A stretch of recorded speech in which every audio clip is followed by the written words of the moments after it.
بلائی اس گھر میں آتی ہے جس میں مہمان کی کثرت ہو، یعنی کہ جہاں مہمان زیادہ آتے ہوں وہاں بلائی اس سے بھی زیادہ تیز سے آتی ہے۔ شیخ سعدی نہایت ہی مہمان نواز تھے، یہاں تک مہمان نواز تھے کہ لوگوں سے قرض لے کر بھی مہمانوں کی مہمان نوازی کرتے تھے۔ مہمان نوازی کی بہت ساری برکات ہیں۔ رسول اللہ صلی اللہ علیہ وسلم فرمایا کہ جس طرح چھری اونٹ کے کوہان کی طرف چلتی ہے، یعنی کہ جب ذبح کرتے ہیں اور کسی تیز چلتی ہے، اس سے بھی زیادہ تیزی سے بلائی اس گھر میں آتی ہے جس میں مہمان کی کثرت ہو، یعنی کہ جہاں مہمان زیادہ آتے ہوں وہاں بلائی اس سے بھی زیادہ تیزی سے آتی ہے۔ تو گویا مہمان نوازی گھر میں خیر و برکت کا بہت بڑا سبب ہے۔ اور مزید فرمایا کہ مہمان اپنا رزق لے کر آتا ہے اور گھر والوں کے گناہ لے کر جاتا ہے، یعنی کہ سبحان اللہ کے مہمان آیا ہے اور اپنا رزق تو اس نے کھایا ہے لیکن جاتے جاتے آپ کے گناہ ساتھ لے کے جا رہا ہے۔ اللہ تعالیٰ کی بڑی مہربانی ہے مسلمانوں پر کہ اللہ تعالیٰ نے ایسے ایسے مواقع فراہم کیے ہیں ہمیں کہ جن سے ہم اپنے گناہ ختم کرتے رہتے ہیں۔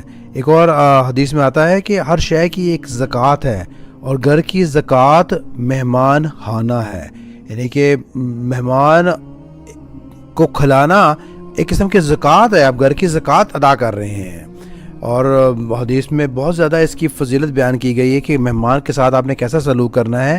یہاں تک کہا گیا ہے کہ آدمی جو ہے مہمان کو ایٹ لیسٹ دروازے تک رخصت کرنے ضرور جائے۔ اس میں مجھے ایک واقعہ شیخ سعدی کا یاد آ رہا ہے۔ شیخ سعدی نہایت ہی مہمان نواز تھے، یہاں تک مہمان نواز تھے کہ لوگوں سے قرض لے کر بھی مہمانوں کی مہمان نوازی کرتے تھے۔ ایک دفعہ سب جو قرضہ لینا تھا اکٹھے ہو کے آپ کے پاس آ گئے اور تقاضا کیا کہ کافی عرصہ ہو گیا ہے قرضے کا، اب واپس نہیں کر پا رہے، تو ہمیں آج واپس کرنا ہے ورنہ ہم واپس نہیں جائیں گے۔ شیخ سعدی پریشان تھے کیا کریں۔ اتنے میں ایک بچہ جو ہے وہ کچھ بیچنے آیا باہر غالباً کو میٹھا، تو شیخ سعدی نے اسے بولا کہ ایسا کرو تم یہ سارا کا سارا مال میرے پاس جو بیٹھے ہیں سارے مہمان ان سب کو کھلا دو۔ بچہ بڑا خوش ہوا کہ سارا کا سارا سامان فوراً بک جائے گا، اس طرح سارا سامان سارا ان کو کھلا دیا۔ اور اس کے بعد پیسے کا جب تقاضا کیا تو شیخ سعدی نے بولا کہ جس طرح یہ بیٹھے ہیں تم بھی یہیں بیٹھ جاؤ، میرے پاس تو پیسے بھی نہیں ہیں، یہ تو صرف ان کی مہمان نوازی کے لیے تھا۔ بچہ بیٹھا اور رونا شروع ہو گیا، بولا کہ میں تو یتیم ہوں، گھر میں چھوٹے بہن بھائی ہیں، تو اب میں کیا کروں گا، پیسے نہیں ملیں گے۔ تو وہ اونچی اونچی رونا شروع ہو گیا۔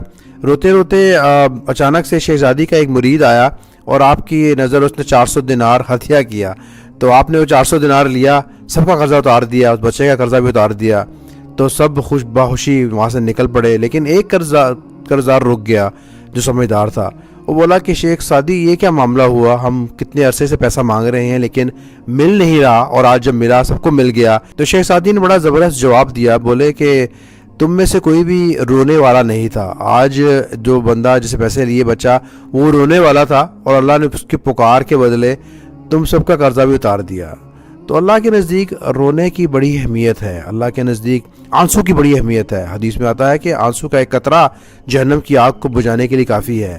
اللہ تعالیٰ ہمیں وہ آنکھ دے جو اللہ کے لیے رو سکے، اللہ تعالیٰ ہمیں وہ دل دے جو اللہ کے لیے رو سکے، گڑ گڑا سکے، کیونکہ اللہ کے آگے روئیں گے، مانگیں گے تو ہر معاملات جو ہیں وہ ٹھیک ہوں گے۔ خیر بات مہمان نوازی سے کہیں اور نکل گئی، لیکن بالکل یاد رکھنے کی ضرورت ہے کہ مہمان بے شک اللہ تعالیٰ کی رحمت ہے، اور ہمیں خیال رکھنے کی ضرورت ہے کہ گھر آئے مہمان کو کھانے پینے کے لیے پوچھنا بھی آدھا انکار ہے، کیونکہ بغیر پوچھے جو کچھ دستیاب ہو اس سے ہم نے پیش کریں، اس سے گھر میں برکت بھی آئے گی اور اللہ کا خوب راضی نامہ بھی ملے گا ہمیں انشاءاللہ تعالیٰ۔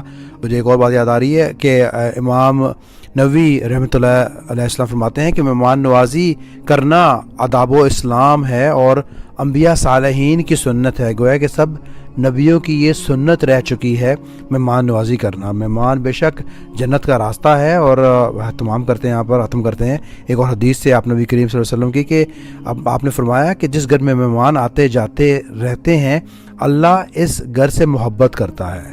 تو ہے نا کہ اللہ کی محبت چاہیے ہمیں، اللہ کی رحمت چاہیے، تو ہمیں مہمان نواز ہونا پڑے گا تاکہ اللہ تعالیٰ اس سے راضی ہو سکے۔